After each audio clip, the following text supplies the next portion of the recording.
Дорогие друзья, приветствую вас на моем канале. В этом видео готовлю очень вкусный десерт, который у нас в семье называют лакомка.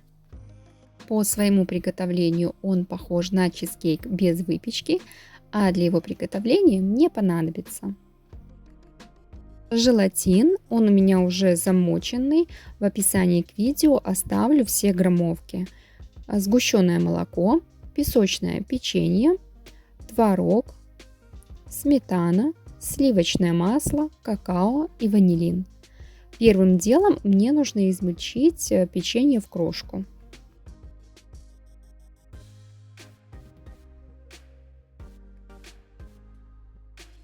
Затем к этой крошке я добавляю растопленное сливочное масло и хорошо перемешиваю до однородности. Дальше мне нужно сделать основу для будущего десерта. Для этого я пересыпаю крошку в подготовленную форму. Она у меня диаметром 26 сантиметров. Распределяю эту крошку и хорошо утрамбовываю.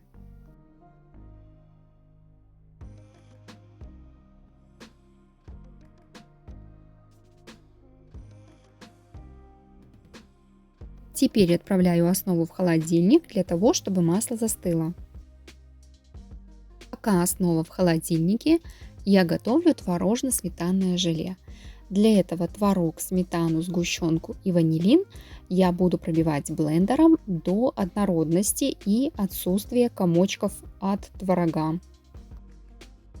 Когда я вижу, что масса уже полностью однородная, добавляю в нее растопленный желатин. Еще раз блендером пробиваю все до однородности. И дальше мне эту массу нужно будет разделить на 3 равные части.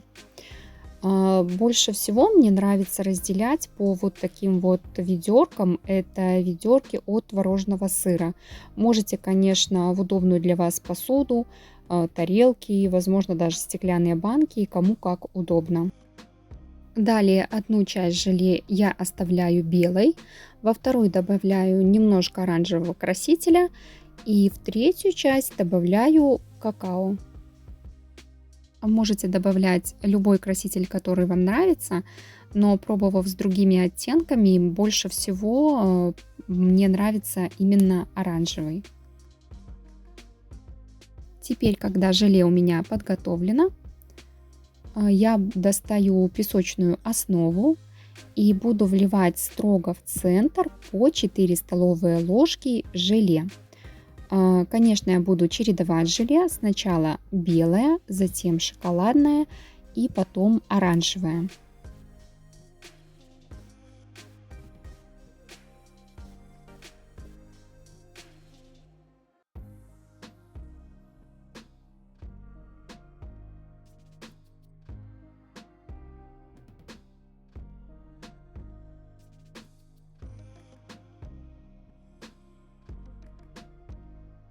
Теперь, когда я разлила все желе, немножко встряхиваю его, чтобы разровнялась поверхность.